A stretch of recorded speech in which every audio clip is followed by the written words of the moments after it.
Oi, gente, tudo bem?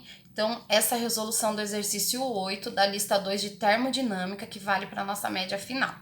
Eu vou ler o enunciado e a gente vai fazer a resolução passo a passo, certo? Então, vamos lá. O enunciado diz que uma máquina de Carnot, cujo reservatório quente está a uma temperatura de 620 kelvins, absorve 550 joules de calor e nessa temperatura fornece 335 joules no reservatório frio por ciclo. Primeira coisa, a dica que a gente vai fazer, a gente vai analisar todos os dados que a gente tem, certo? E a primeira pergunta, ele quer saber o trabalho. Qual é o trabalho produzido pela máquina durante cada ciclo? Então, vamos identificar os dados no problema. Então, a gente tem a temperatura quente. Por quê? Porque a temperatura quente, ela é maior que a minha temperatura fria. E o meu calor quente, ele é em módulo maior do que o meu calor frio, certo? Então, a gente tem a temperatura quente igual a 300, que é a temperatura que flui da fonte quente, 620 Kelvin. E o meu calor que flui da fonte quente é de 550 joules. O meu calor frio é 335 joules, certo? E ele quer saber o trabalho. Então, a gente vai aqui. Então, aqui eu coloquei os dados novamente que a gente tem, certo? E a equação do trabalho no ciclo de calor da primeira lei, vamos lá, lembrar da primeira lei da termodinâmica, que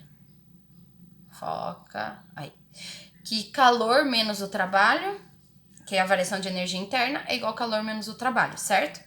E para um ciclo completo, a gente tem o quê? Que a variação de energia interna num ciclo completo é igual a zero. Então, a gente vai ficar o quê? Calor é igual ao trabalho. Porém, no motor, a gente tem o trabalho é igual ao módulo de calor quente menos o módulo de calor frio. Mas, por quê? Porque a gente tem aqui, ó, o desenho de um esqueminha de um motor. Então, a gente tem o quê? O calor da fonte quente, ele tá entrando no sistema, ok? Só que esse calor, ele não vai ser só convertido em trabalho. Ele vai ser convertido em trabalho e calor que vai ser rejeitado pelo sistema, certo? Então, quando a gente lembra de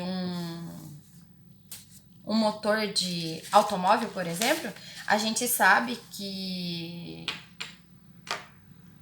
o motor do carro você vai fazer o quê? Você fornece gasolina, a gasolina queima, esse combustível vai fornecer calor para o motor e o motor vai liberar o que? Calor para o ambiente. Quando você chega perto de um automóvel, você sente calor fluindo para o ambiente, certo? E esse movimento dessas trocas de transferências de calor vai gerar trabalho. E no automóvel é o movimento do automóvel, certo? Então, se a gente tem o trabalho igual o meu módulo de calor quente menos o meu módulo de calor frio, a gente vai ter o quê?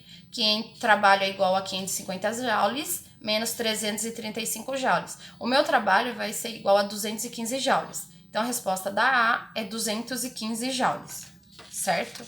Lembrando, gente, que isso aqui vale apenas para o ciclo de Carnot, certo? E é o que está pedindo a nossa equação 8. Qual a temperatura da fonte fria? Lembra que de dado a gente não tem a temperatura fria, a gente tem a temperatura que flui da fonte quente, a gente tem o calor maior, que é o calor quente, e a gente tem o nosso calor da fonte menor, que é o calor menor do que o que é quente. Então, a temperatura que flui dessa fonte fria a gente não tem.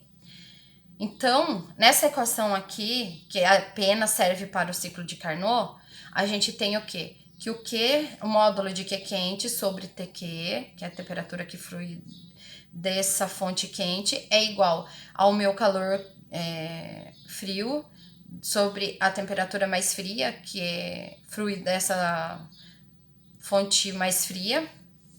E isso a gente pode considerar uma igualdade apenas no ciclo de Carnot, certo? Daí a gente isola TF, que é o que a gente quer saber, e a gente vai chegar nessa equação. TF é igual a QF vezes TQ dividido por Q de Q.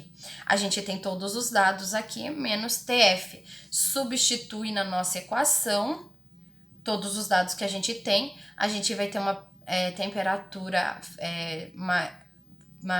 fria, que flui da fonte fria, de aproximadamente 377,5 Kelvin, certo? Então, essa é a resposta da nossa questão B. E a gente tem uma questão aqui C também. E ele quer saber a eficiência térmica do ciclo. A eficiência térmica a gente pode achar por duas equações. Pode ser eficiência de Carnot é igual a 1 menos o módulo de QF sobre módulo de QQ, ou eficiência de Carnot é igual a 1 menos o TF sobre o TQ. Então, a gente vai analisar aqui os dados que a gente tem. Eu fiz pela primeira equação, e esse valor vai dar aproximadamente 0,39. Tanto faz a equação, sempre vai dar esse valor aqui. Essa é a eficiência máxima desta máquina operando nessas temperaturas, TF e TQ. Então, nenhuma máquina pode ter uma eficiência maior que essa. É o que diz a nossa eficiência de Carnot. Então, a resposta de eficiência de Carnot é igual a aproximadamente 0,39, ok? Espero que vocês tenham entendido, que tenham gostado.